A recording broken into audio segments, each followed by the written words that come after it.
Pada tanggal 20 Agustus 1977, misi luar angkasa paling ambisius meluncur dari bumi. Tujuan utama Voyager 2 adalah mempelajari tata surya luar dari dekat. Itu bisa terjadi karena deretan langka planet-planet. Voyager 2 ditugaskan mempelajari semua raksasa gas tata surya, Jupiter, Saturnus, Uranus, dan Neptunus. Para astronom juga berharap probe ini bisa menemukan dan menjelajahi tepi tata surya. Karena Voyager 2 dirakit untuk perjalanan antar bintang, probe ini dilengkapi dengan antena besar kira-kira selebar 4 meter. Alat itu membuat pesawat antariksa ini bisa mengirim data yang dikumpulkannya ke bumi. Selama perjalanannya, probe antariksa ini menemukan bulan ke-14 Jupiter. Voyager 2 adalah satu-satunya pesawat antariksa yang mempelajari keempat planet raksasa dari dekat. Ia objek buatan manusia pertama yang melintasi Uranus. Di sana, probe ini menemukan 2 cincin dan 10 bulan baru. Voyager 2 juga terbang melewati Neptunus dan melihat titik gelap besarnya. Itu adalah badai besar yang berputar di belahan selatan planet ini. Badai itu seukuran bumi dan bergerak pada kecepatan 2.400 km per jam. Ini adalah angin terkuat yang pernah dicatat di semua planet tata surya. Dalam sejarah penjelajahan antariksa, hanya 5 pesawat antariksa yang berhasil meninggalkan tarikan gravitasi tata surya, yakni Pioneer 10 dan 11, Voyager 1 dan 2, dan New Horizons. Kita meluncurkan ribuan objek ke ruang angkasa. Objek-objek ini dengan mudah mengalahkan gravitasi bumi.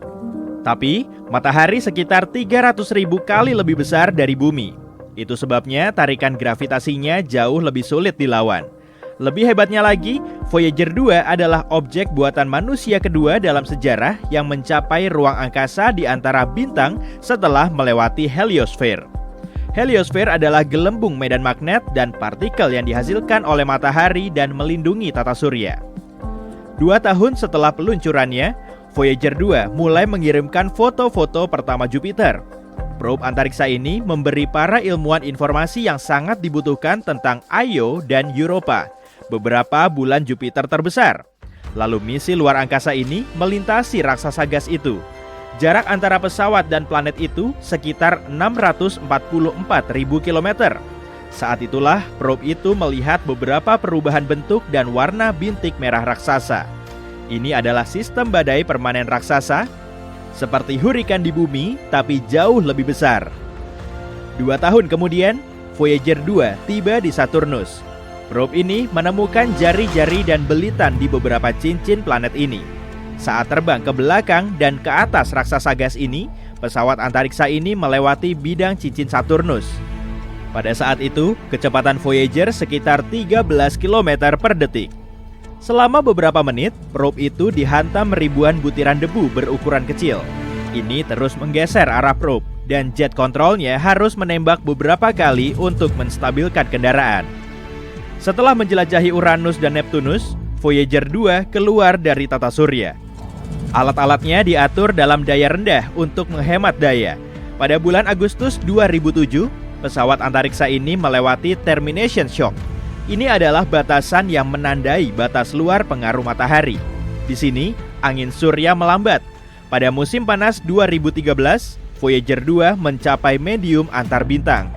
Kalau kita membahas soal mengirim dan menerima sinyal di ruang angkasa, ada 3 faktor yang harus kamu ingat: jarak, daya, dan waktu.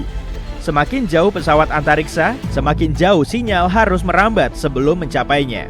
Dan semakin lama sinyal mengejar pesawat antariksa, dan saat datang, sinyal itu sangat lemah. Masalah lainnya adalah, begitu meluncur, pesawat antariksa ini tidak bisa ditingkatkan kualitasnya. Pesawat itu memakai teknologi yang terpasang di sana. Selain itu, pesawat seperti Voyager 2 diberi daya dengan bahan bakar radioaktif. Saat membusuk, bahan bakar radioaktif khusus itu melepaskan panas yang diubah menjadi listrik. Sayangnya, semakin banyak bahan yang membusuk, semakin sedikit daya pesawat untuk menerima dan mengirimkan sinyal radio. Terlepas dari masalah ini, kita belum kehilangan sambungan dengan Voyager 1 dan 2 karena teknologi baru dan lebih kuat muncul di bumi. Sinyal yang dikirim orang-orang bisa mencapai lebih jauh dari sebelumnya. Itu sebabnya kita masih bisa berhubungan dengan Voyager 2 yang sudah memasuki medium antar bintang pada tahun 2018 dan sudah menjelajah kira-kira 19 miliar kilometer. Tapi pada Maret 2020, bagian utama alat yang memungkinkan para ilmuwan bertukar sinyal dengan pesawat ruang angkasa itu mati. Setelah komunikasi dengan pesawat itu terhenti, NASA menghabiskan sekitar 11 bulan meningkatkan jaringan Deep Space Network-nya dan menginstal perangkat keras baru.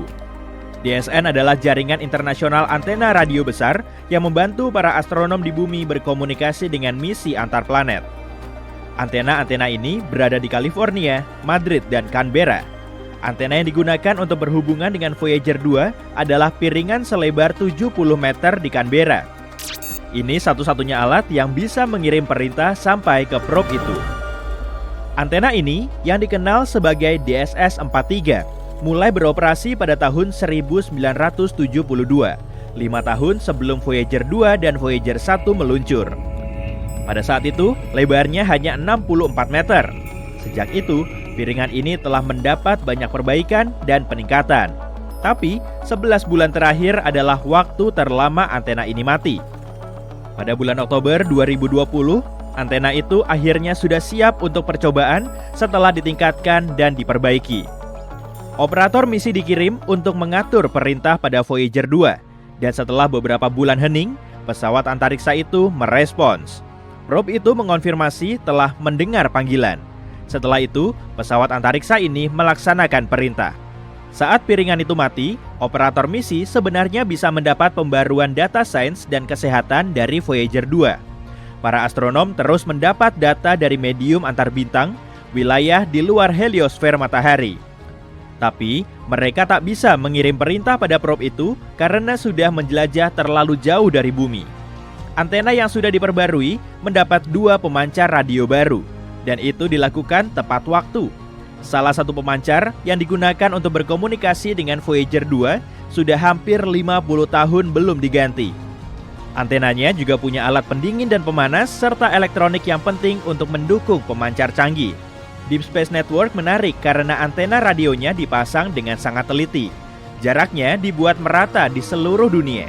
Dengan begini, hampir semua pesawat antariksa selalu bisa berhubungan dengan setidaknya satu fasilitas. Kecuali Voyager 2. Pada tahun 1989, probe ini melintasi Triton, bulan Neptunus.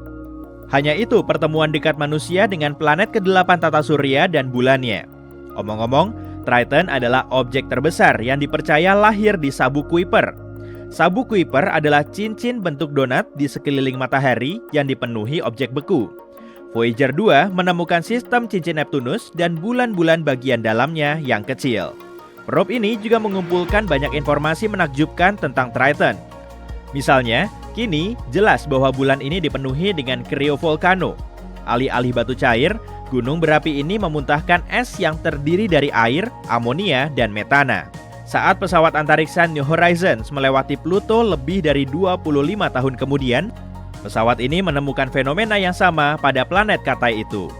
Omong-omong, untuk membuat perjalanan ini, Voyager 2 harus pergi ke kutub utara raksasa gas itu. Tapi ini mengubah lintasan probe, membelokkannya ke arah selatan bergantung pada bidang planet itu. Sejak itu, Voyager 2 bergerak di lintasan itu.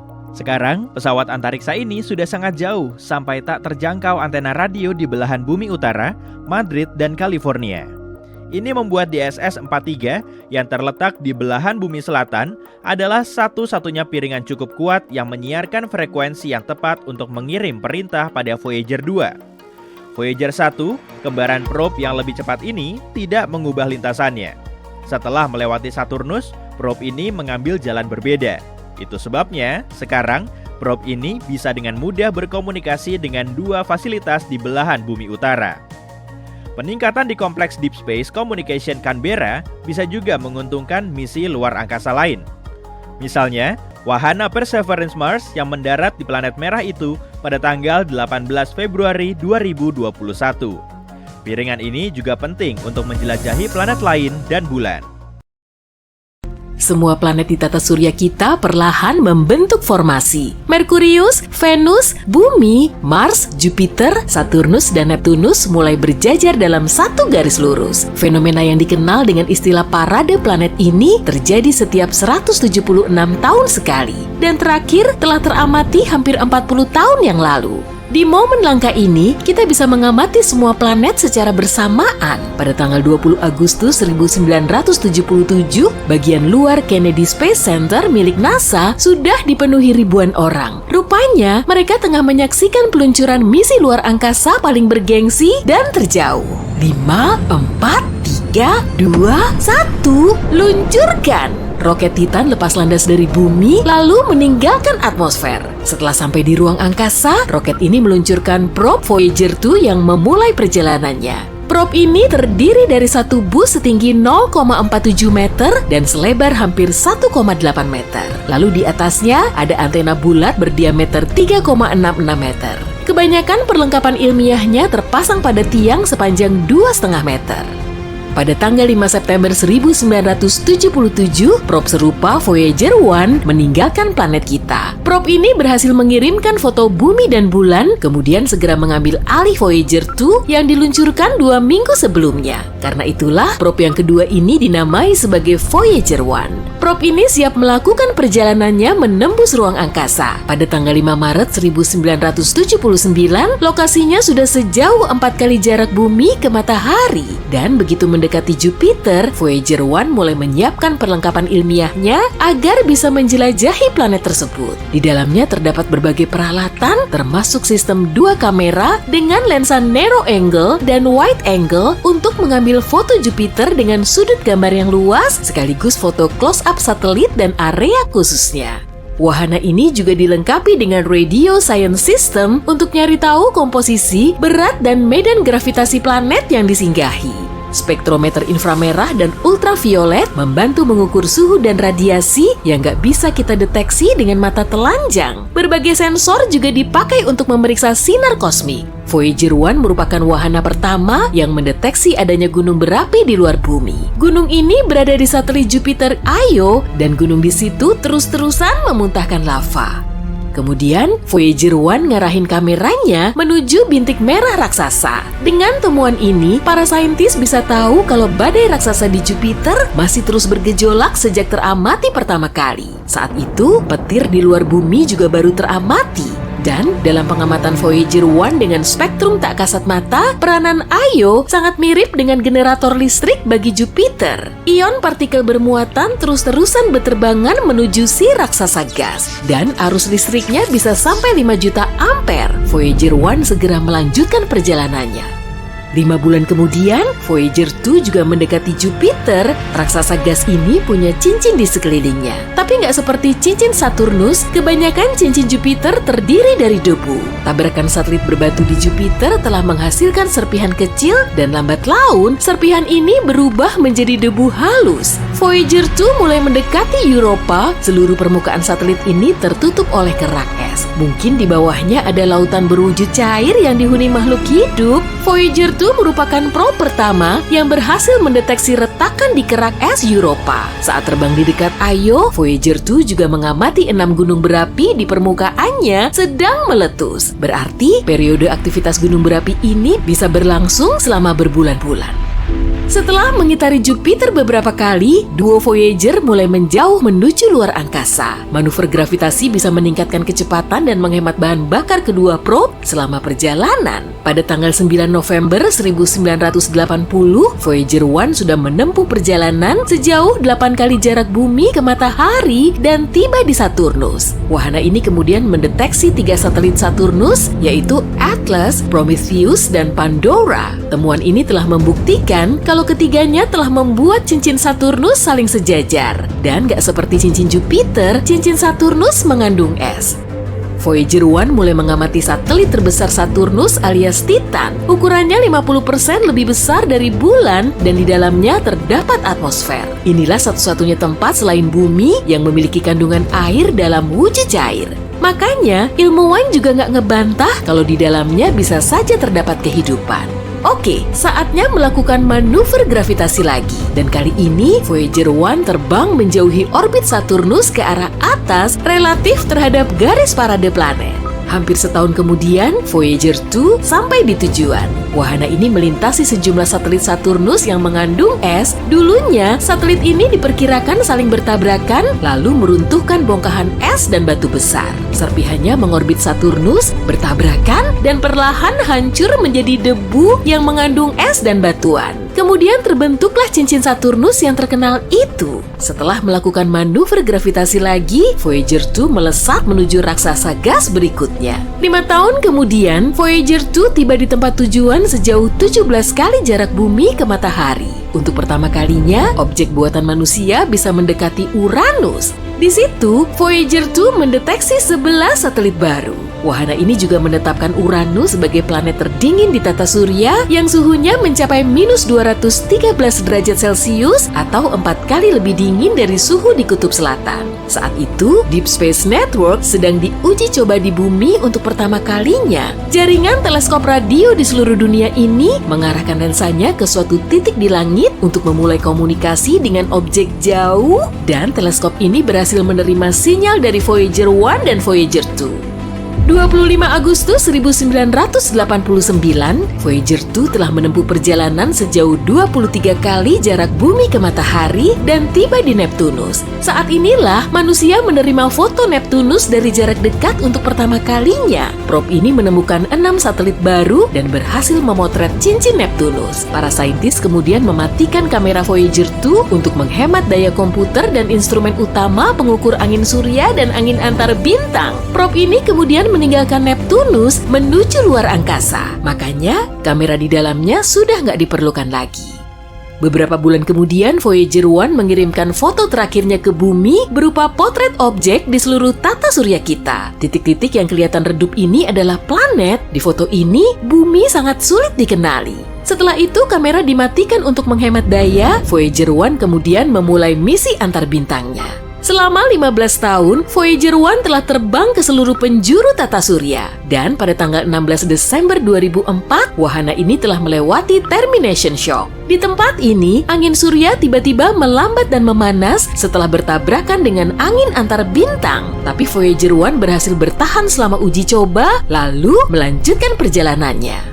Pada tahun 2007, Voyager 2 melintasi batas yang sama. Saat itulah sensor mulai merekam suhunya mencapai 130 derajat Celcius. Tapi Voyager 2 berhasil bertahan dan melanjutkan perjalanannya menuju ruang angkasa gelap. Voyager 1 dan Voyager 2 terbang melewati medium antar bintang dengan arah berlawanan. Keduanya mendeteksi gelembung angin surya alias heliosfer berbentuk lonjong mirip telur, jadi bukan bulat sempurna. Pada tanggal 25 Agustus 2012, Voyager 1 menjadi objek buatan manusia pertama yang berhasil memasuki medium antar bintang. Probe ini juga jadi objek buatan manusia paling jauh dalam sejarah manusia. Kemudian pada tanggal 5 November 2018, Voyager 2 ikut meninggalkan tata surya. Kedua wahana tersebut terus memasuki angkasa luas.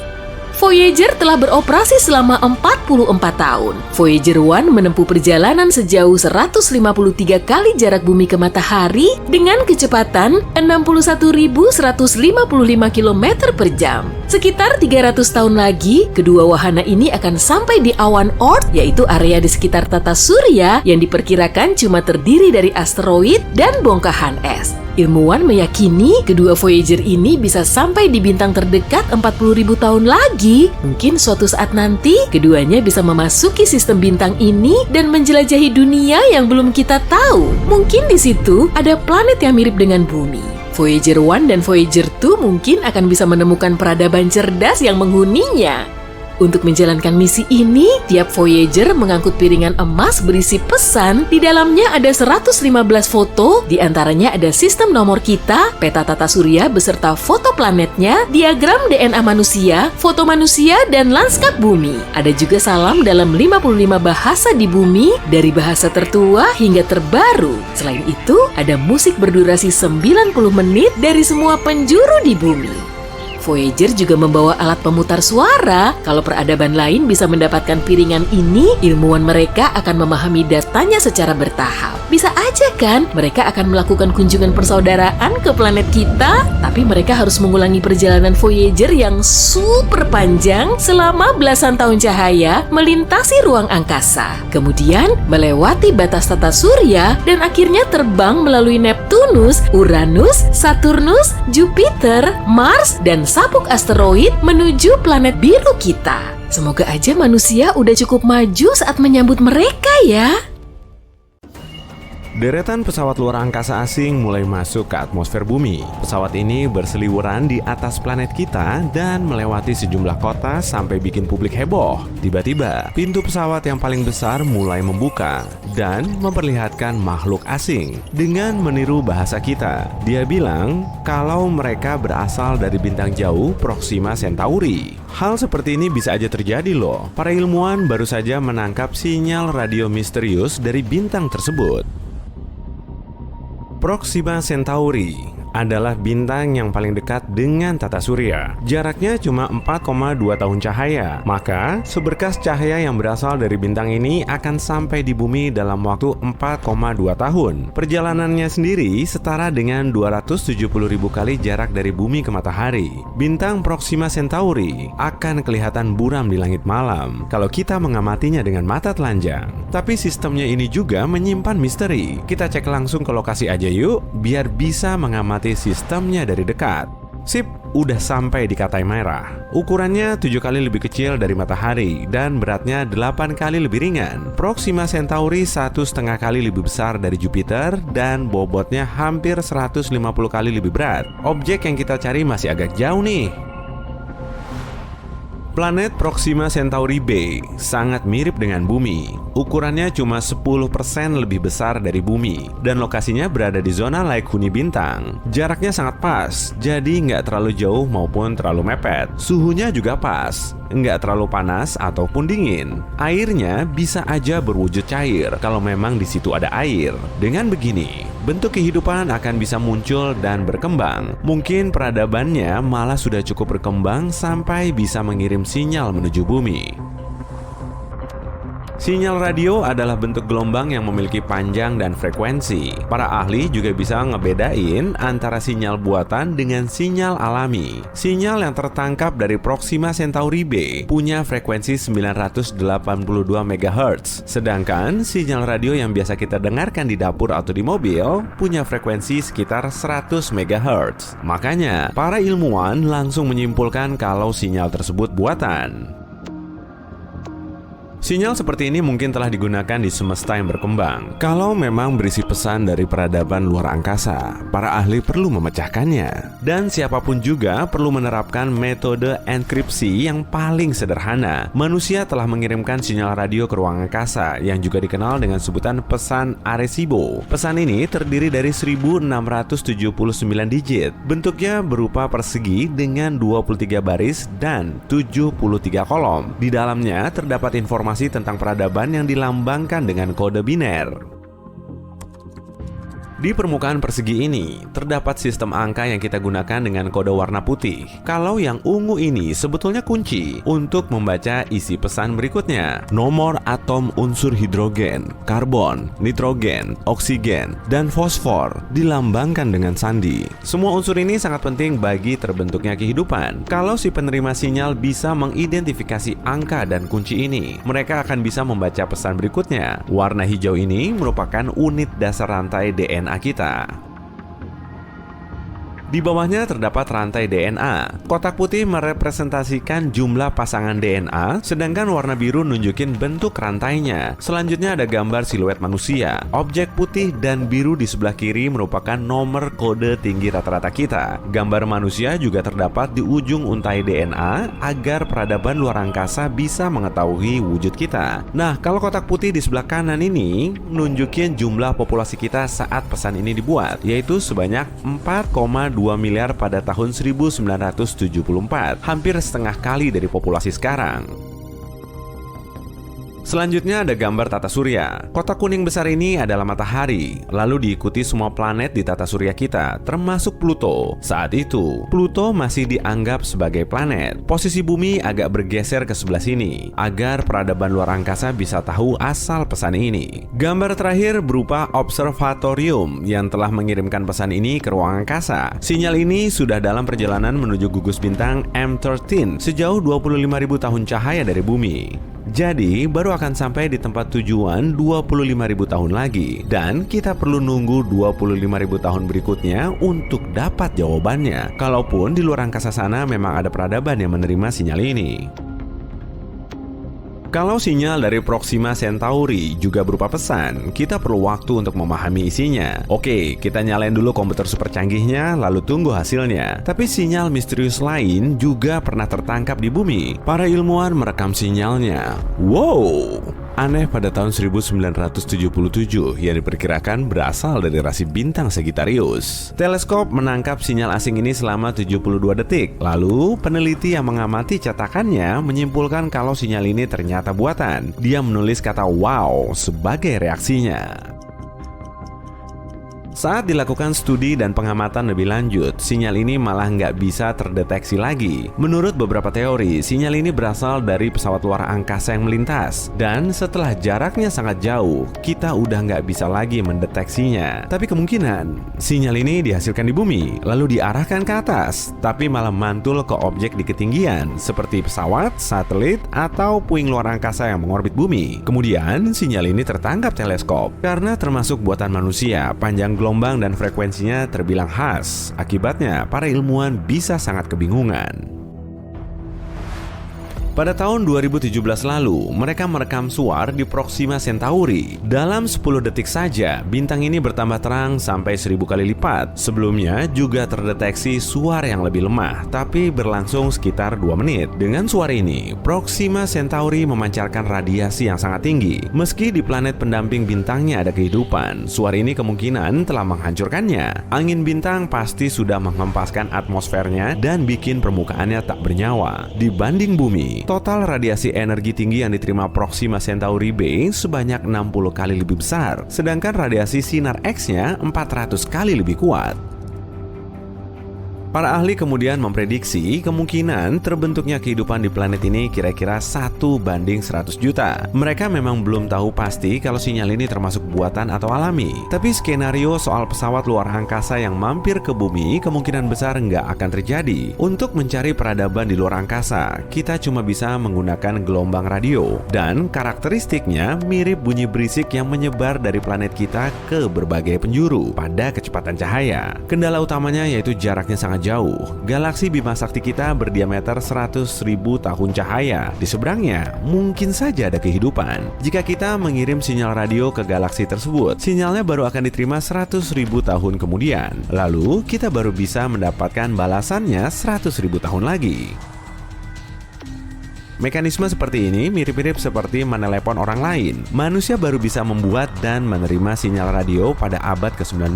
Kalau perkembangan peradaban di Bima Sakti sama seperti di bumi, mereka tentu punya radio. Tapi kita baru akan mendapat sinyal mereka ribuan tahun kemudian. Selain itu, suara radio dari planet kita mulai hilang. Saat ini, kita menggunakan teknologi Bluetooth, serat optik, dan TV kabel. Jadi, sekitar 100 tahun lagi, sinyal kita nggak akan terdeteksi lagi di semesta lain.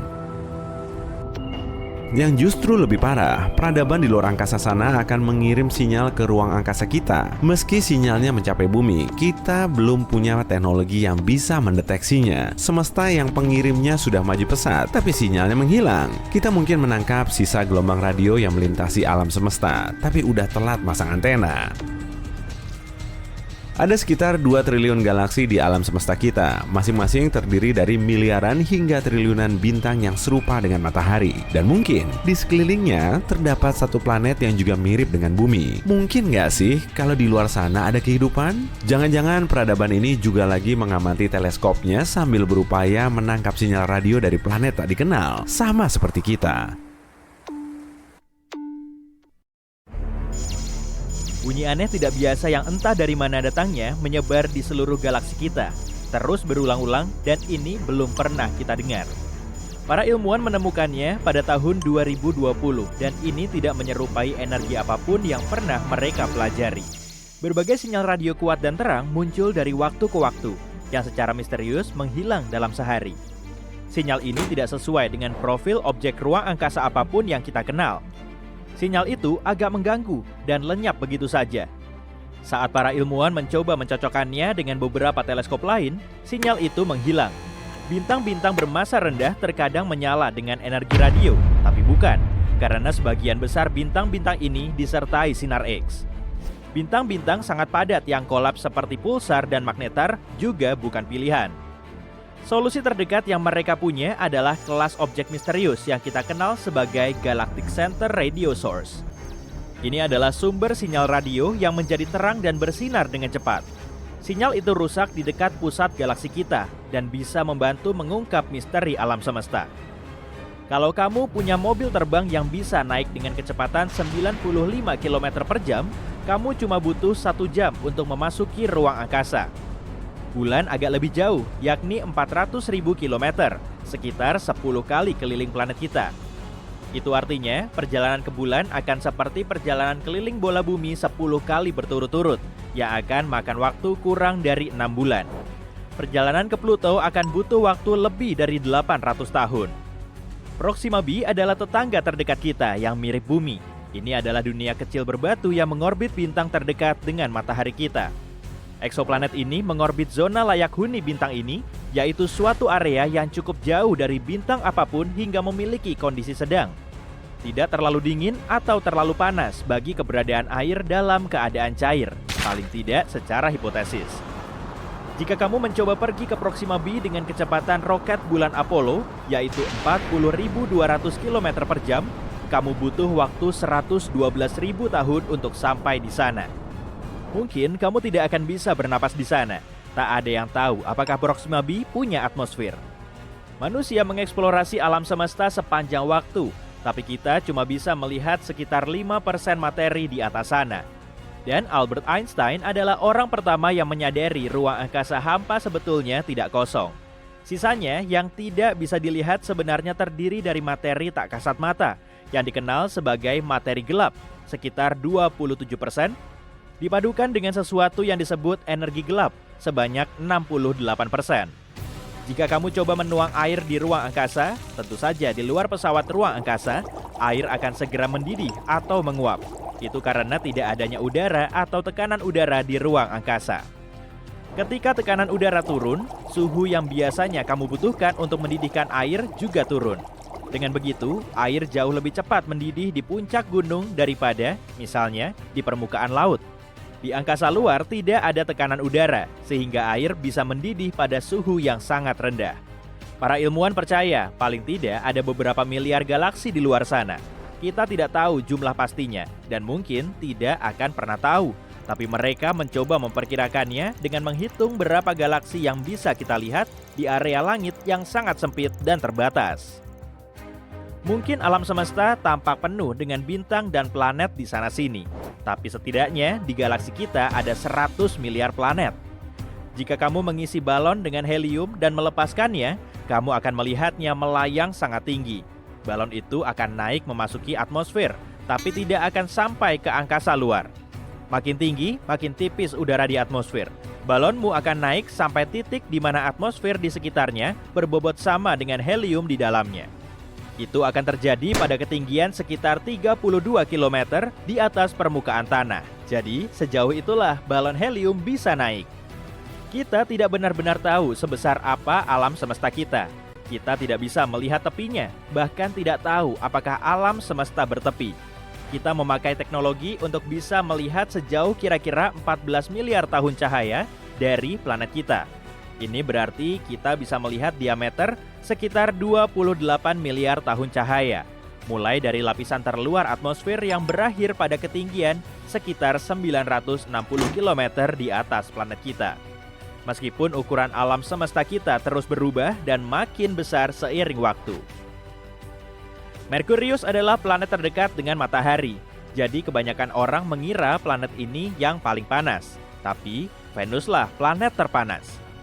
Venus adalah planet kedua terdekat dengan bintang pusat kita. Jaraknya dari matahari sekitar 48 juta kilometer lebih jauh dibanding Merkurius. Merkurius tidak memiliki atmosfer yang bertindak sebagai selimut penghangat dan membantu mempertahankan panas dari matahari. Venus memiliki atmosfer yang tebalnya tak terduga, sekitar 100 kali lebih tebal daripada atmosfer kita. Atmosfer Venus tidak memungkinkan panas keluar. Planet ini menahannya sehingga membuat Venus makin panas. Sebagian besar atmosfer Venus juga terdiri dari karbon dioksida yang dengan bebas membiarkan energi matahari masuk, tapi tidak begitu transparan untuk kehilangan radiasi gelombang panjang yang dilepaskan permukaan planet panas itu. Rata-rata suhu di sana sekitar 460 derajat Celcius, cukup panas untuk melelehkan kaleng. Suhu maksimal di planet tetangganya, Merkurius, adalah 420 derajat Celcius. Mungkin dalam 2 miliar tahun lagi, suhu di planet kita yang berharga ini akan terlalu panas bagi kehidupan. Seiring ratusan juta tahun berlalu, matahari kita akan terus bertambah panas dan terang. Akhirnya, suhunya akan begitu tinggi hingga lautan kita yang indah akan hilang. Karena lautan menghasilkan 70% oksigen yang kita butuhkan untuk hidup, maka tak akan ada lagi kehidupan. Semua ini berarti planet kita cuma akan menjadi gurun luas, seperti halnya Mars sekarang. Sebenarnya, diameter Pluto, mantan planet sangat jauh yang sekarang menjadi planet Katai, lebih kecil dibanding seluruh Amerika Serikat. Jarak terjauh di sana dari Maine ke California Utara, kira-kira 4.700 km. Sedangkan diameter Pluto cuma 2.371 km. Pluto sangat jauh, tapi tepi tata surya kita 1.000 kali lebih jauh daripada jarak ke planet Katai ini. Tapi para astronom menemukan banyak objek ruang angkasa yang mengorbit matahari kita yang jaraknya lebih jauh dibanding Pluto. Juga terdapat awan komet Oort yang jauhnya setengah tahun cahaya dari Pluto, yang juga 1.000 kali lebih jauh. Bintang neutron benar-benar berat. 1 sendok teh saja yang berisi bintang neutron beratnya akan mencapai 6 miliar ton. Bintang neutron adalah sisa-sisa dari bintang besar yang telah kehabisan bahan bakar. Bintang yang memudar ini meledak dan intinya berserakan.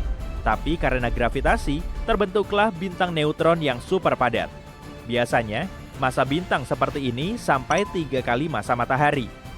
Tapi radiusnya cuma 9,65 km. Sebab ini adalah salah satu benda paling padat di alam semesta, setidaknya yang kita ketahui. Alam semesta mempunyai warna, dan warnanya itu semacam krem atau disebut juga cosmic latte. Alam semesta juga berbau. Baunya mengingatkan kita akan steak panggang atau logam panas. Setidaknya begitulah kata para astronot yang melayang-layang di ruang angkasa sana. Jika kamu ingin membuat pakaian antariksa, siap-siap aja kerja keras. Kita butuh 5.000 jam untuk membuat pakaian antariksa, dan biayanya lebih dari 14 miliar rupiah. Pakaian astronot yang sangat bagus terdiri dari 11 lapis bahan dan beratnya sekitar 50 kg. Dan pakaian ini harus nyaman. Kamu butuh lebih banyak ruang di dalamnya, sebab tubuhmu akan memanjang sekitar 5 cm di ruang angkasa. Saat kamu sedang melayang-layang di antariksa, gravitasi bumi tidak berdampak kepadamu. Itu sebabnya tulang belakangmu memanjang dan sedikit rileks, yang artinya mungkin kamu akan 3% lebih tinggi. Untuk 180 cm, tambahannya akan sekitar 5 cm. Tapi tenang, ini tidak permanen. Begitu turun ke bumi, kamu akan menyusut lagi ke ukuran biasa dalam beberapa bulan. Kalau kamu mau ngobrol sama teman, sebaiknya jangan di ruang angkasa ya, sebab di atas sana bunyi sama sekali tidak merambat. Di sana, jarak antar molekul begitu jauh, sehingga getaran bunyi tidak bisa menjangkaunya. Yang secara otomatis berarti molekul itu tidak bisa bergetar. Film-film tidak akurat dalam hal ini. Tak seorang pun bisa mendengarmu berteriak di angkasa luar. Kita bisa dibilang hidup di dalam matahari. Matahari bukan saja bola cahaya panas besar yang lokasinya 150 juta kilometer dari kita. Atmosfer luarnya jauh lebih luas lagi. Atmosfer ini melebar jauh di luar permukaan yang bisa kita lihat. Orbit planet kita melewati atmosfernya yang sangat tipis. Buktinya adalah ketika semburan angin matahari menghasilkan aurora australis dan borealis. Itu berarti bisa dikatakan kita tinggal di dalam matahari. Bukan cuma kita, planet-planet lain juga, termasuk Neptunus yang jauh. Heliosfer, yaitu atmosfer terluar matahari, membentang sampai sekitar 16 miliar kilometer. Bulan September tahun 1977, kamu lagi mainin salah satu konsol video game pertama yang dirilis di Amerika Utara. Kamu melangkah keluar dan melihat semua tetanggamu menantikan Voyager 1 diluncurkan. Hari ini super cerah, jadi kamu sedikit menyipitkan mata untuk melihat apa yang terjadi. Kamu tinggal di perumahan, tepat di luar stasiun peluncuran. Kamu mengambil camilan dan menonton Voyager lepas landas ke luar angkasa. Saking terkesannya, kamu memutuskan untuk mendedikasikan karirmu untuk bekerja di NASA. 35 tahun kemudian, kamu kini seorang pegawai senior NASA yang berspesialisasi dalam Voyager 1. Ini tahun 2012. Dan kamu sedang duduk di ruang kontrol bersama semua kolegamu. Semua orang menatap layar komputer untuk memantau Voyager. Kamu duduk di atas, memantau semuanya dari sana, dan memastikan segala sistemnya aman. Hari ini istimewa, sebab Voyager 1 akan keluar dari heliosfer, yakni istilah sains untuk kulit luar tata surya kita. Ini adalah gelembung luar angkasa yang dipengaruhi angin surya yang berasal dari matahari. Pada tahun 2021, jarak Voyager 1 dari bumi mencapai 22,5 miliar kilometer, yang setara dengan 153 unit astronomi dari matahari. 1 unit astronomi sama dengan jarak antara matahari dan bumi. Voyager 1 awalnya ditujukan untuk terbang melewati Uranus, Saturnus, dan Jupiter, melompat-lompat dari satu planet ke planet lainnya menggunakan tarikan gravitasi. Semua orang tidak sabar menantikan Voyager 1 keluar dari heliosfer. 3, 2, 1, dan Voyager 1 resmi keluar. Semua sistemnya normal dan bekerja dengan baik. Kamu memuji timmu atas kinerjanya yang luar biasa. Meski Voyager 1 sudah sampai sejauh ini, masih ada banyak hal yang perlu dijelajahi di luar angkasa. Dahulu, kamu hanyalah anak remaja yang menonton peluncuran Voyager 1 di dekat rumahmu. Dan kini, kamu adalah orang yang bertanggung jawab atas operasinya. 9 tahun kemudian, sejak Voyager 1 meninggalkan heliosfer, kamu memeriksa kondisinya dengan rutin, memastikan semua sistem dan fungsinya lancar. Voyager 1 telah mengirim pengukuran luas media antar bintang, yaitu area yang ada di antara bintang-bintang galaksi kita yang terdiri dari material terionisasi. Pada dasarnya, terionisasi adalah versi sederhana dari molekul atau zat. Media antar bintang adalah plasma yang terisi listrik atau plasma terionisasi yang sangat tidak stabil, ibarat perubahan dari badai petir ke hujan tenang dalam hitungan detik. Plasma di sana berbeda dari plasma yang ada di bumi, sehingga sulit disaring. Ada sekitar 0,06 atom per 16 cm kubiknya di media antar bintang. Udara yang kita hirup di bumi punya miliaran atom. Dengan mengukur plasma di media antar bintang, kita dapat lebih memahami perilaku dan struktur bahan kimia dan gas di sana. Mungkin saja oksigen yang kita kenal dan cintai di bumi berbeda dari yang ada di luar sana. Salah satu tugas utamamu adalah mempelajari lebih lanjut bagaimana interaksi angin surya dari matahari dan media antar bintang untuk menciptakan heliosfer. Jadi, setelah melakukan pemeriksaan rutin dan pemeliharaan lain untuk Voyager 1 dari ruang kontrol, kamu melihat hal aneh dari layar. Kamu duduk di depan komputer, mengolah sejumlah getaran plasma dan mengubahnya menjadi file audio sekitar 3 kHz. Kamu mengklik, lantas mendengar dengungan halus yang mengerikan. Kamu dan timmu terkejut mendengar getaran yang terjadi pada frekuensi sekecil ini. Mengingat luasnya luar angkasa, sesuatu seperti ini mungkin berarti ada kehidupan di planet lain.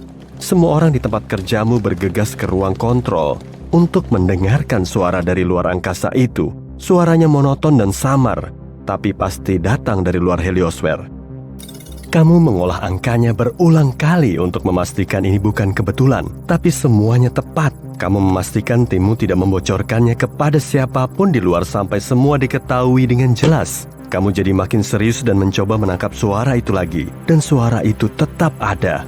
Kamu tidak bisa tidur karena memikirkan apa yang bisa menghasilkan dengungan ini. Beberapa hari berlalu, dan suaranya muncul dengan konsisten. Jika ada kehidupan di luar sana yang mencoba berkomunikasi denganmu, mereka pasti akan mengatakan sesuatu yang bisa diuraikan.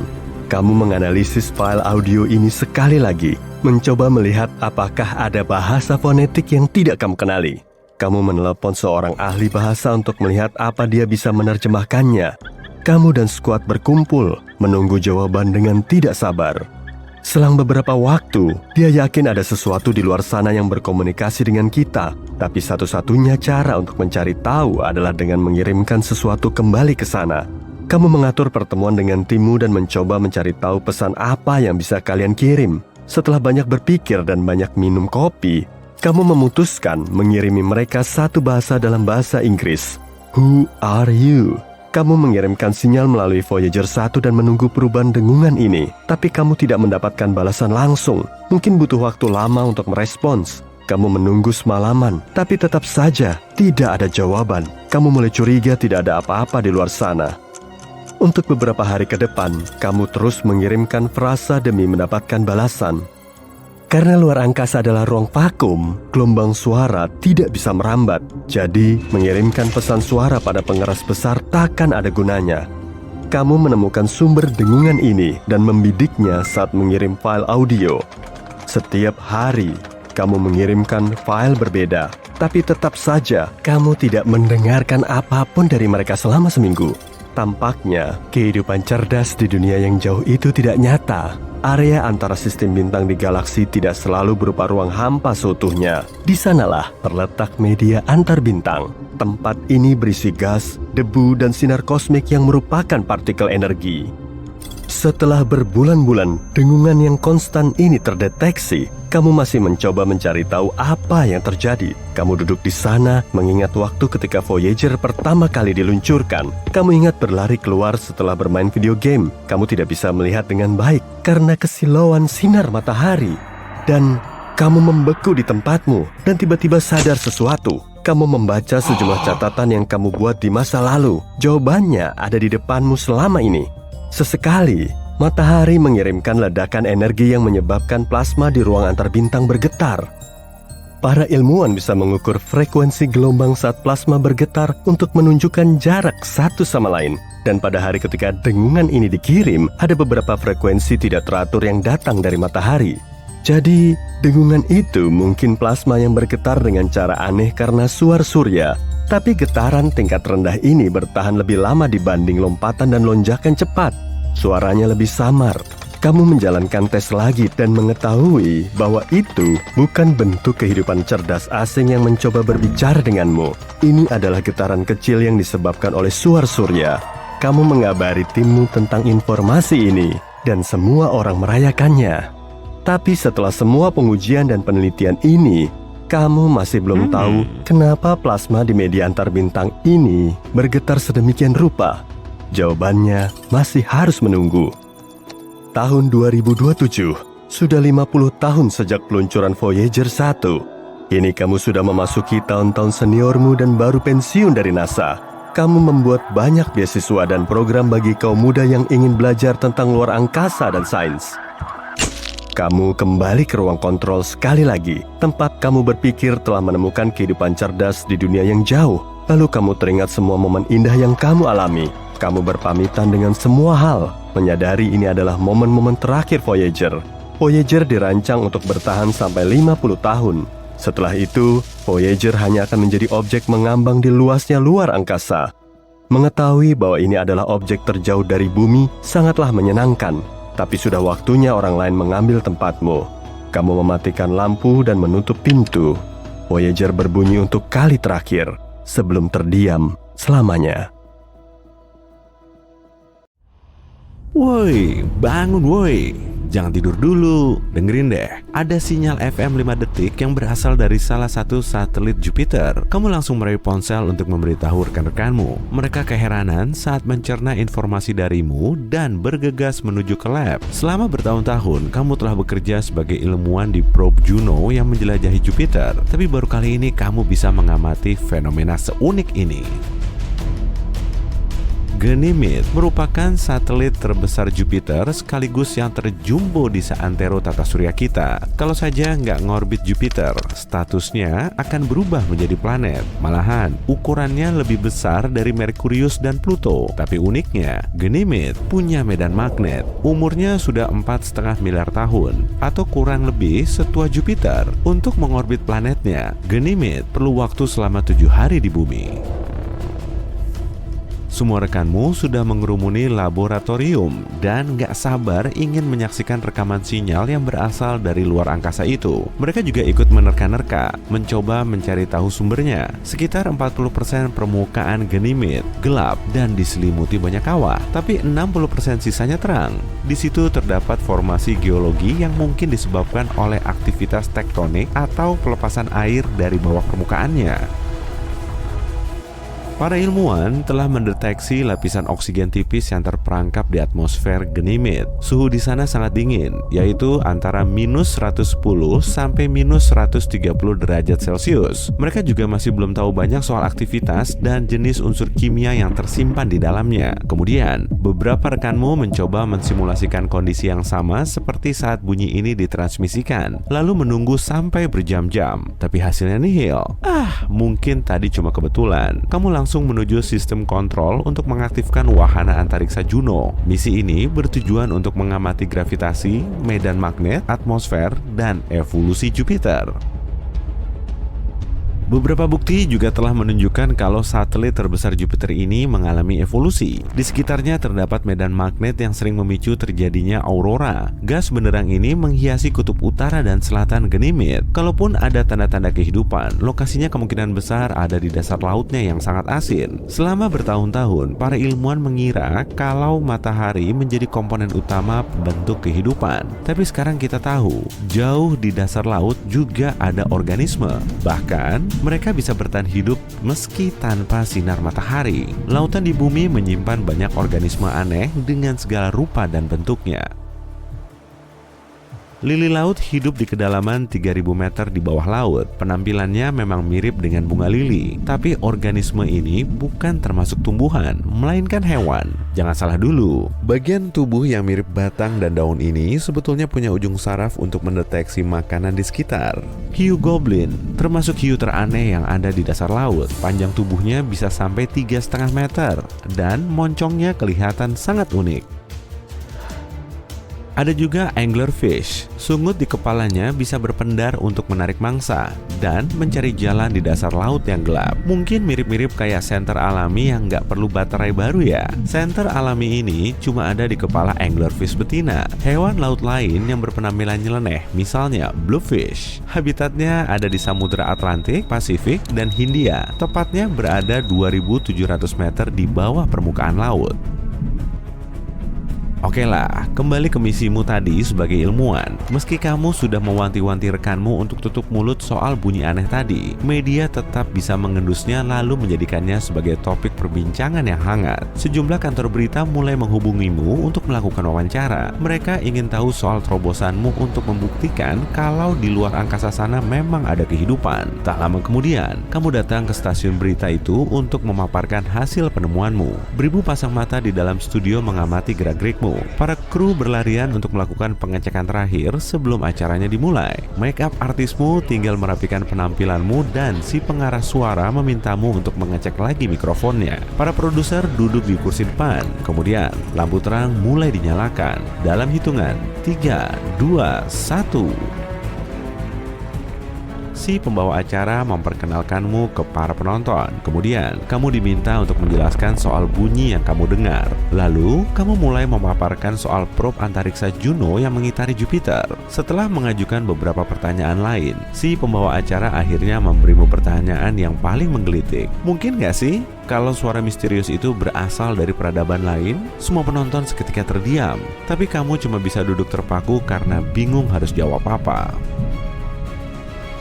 Di dasar laut masih ada kehidupan loh. Meski tekanannya 1000 kali lebih kuat daripada permukaan laut. Alga yang notabene merupakan makanan bagi para hewan laut nggak termasuk dalam menu pilihan para hewan laut dalam. Karena di bawah sana sangat minim cahaya matahari. Banyak penghuni bawah laut harus mengasup sisa makanan yang tenggelam.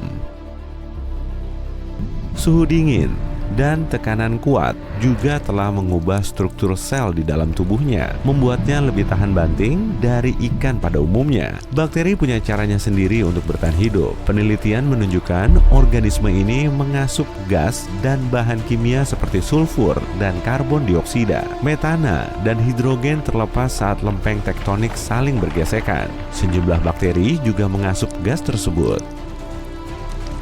tardigrade atau beruang laut termasuk hewan mikroskopis yang bisa bertahan hidup dalam kondisi ekstrim. Habitatnya ada di gunung berapi, gletser beku, dan bahkan di luar angkasa. Nah, bisa jadi di Ganymede juga ada tanda-tanda kehidupan. Saat kamu memaparkan teorimu, para penonton mendengarkan dengan hikmat. Kamu juga menambahkan kalau kamu belum yakin soal asal-muasal suara unik tadi. Bisa jadi itu dihasilkan peradaban lain, atau mungkin cuma fenomena alam biasa. Tapi bukan berarti di dasar lautan Ganymede nggak mungkin ada organisme aneh dan unik. Bisa aja kan kalau di dalamnya juga ada monster legendaris seperti Kraken atau Leviathan. Atau mungkin ada ikan berkepala dua yang bisa berpendar, ikan bertentakel dan bersirip jumbo, kepiting raksasa. Jenis bakterinya juga mungkin sebanyak di bumi. Dan kalaupun ada, tumbuhan di sana kemungkinan sangat kokoh dan bisa menahan suhu sampai 0 mutlak. Hewan yang mendiami satelit Jupiter ini juga mungkin sebesar paus biru atau sekecil plankton. Setelah wawancara, kamu kembali ke lab untuk mengecek rekamanmu lagi. Tapi di tengah perjalanan, ada poster yang menampilkanmu dan tulisan, "Memangnya kita nggak sendirian?" Widih, kamu sudah jadi orang terkenal tuh. Banyak orang mulai memotretmu dan undangan wawancara lain mulai berdatangan. Sejumlah perusahaan majalah Science juga berlomba-lomba untuk menjadikan potretmu sebagai foto sampul majalah mereka. Tiap kali di lab, kamu menunggu-nunggu suara itu muncul lagi. Tapi nihil, kamu juga mulai mengirimkan sinyal dari probe Juno agar bisa berinteraksi dengan sumber suara ini. Tapi semuanya sia-sia. Kamu tertidur lagi di meja kerjamu, tapi tiba-tiba kamu terbangun di tengah malam. Mungkin ada yang sudah kamu lewatkan? Setelah membuat kalkulasi lagi, kamu baru nyadar kalau jawabannya ternyata sudah ada di hadapanmu. Suara itu nggak berasal dari peradaban lain, tapi dari elektron. Tiap planet menghasilkan suaranya sendiri. Nah, suara ini terbentuk saat partikel bermuatan dari angin surya dan magnetosfer planet saling berinteraksi. Fenomena serupa juga terjadi di Ganymede. Elektron di medan magnetnya saling berinteraksi dengan cara yang aneh, kemudian ditangkap oleh probe. Akibatnya, sejumlah frekuensi yang kurang rata makin menguat. Duh, kamu jadi malu sendiri deh. Sebelum fajar menyingsing, kamu segera mengabarkan berita ini ke rekanmu. Agensi yang tadi mewawancaraimu segera bikin pernyataan resmi yang isinya peradaban lain nggak berinteraksi dengan kita. Kamu cuma bisa terduduk di ruang kerjamu sambil menunggu peristiwa yang selanjutnya bakal terjadi. Menurut prediksi, satelit Jupiter lain, Europa, juga bisa menyokong kehidupan. Di dalamnya terdapat inti besi, mantel, dan lautan asin yang volumenya mencapai 2 kali lautan di bumi. Dan sama seperti di Ganymede, lautan Europa berada di bawah kerak es. Para ilmuwan mengklaim kemungkinan Europa juga punya gunung berapi aktif dan sejumlah bakteri tahan banting. Dengan kandungan air, bahan kimia, dan sumber energi spesifik yang cukup, Europa bisa menghasilkan kehidupan. Tapi kemungkinan di sana cuma ada mikroba kecil.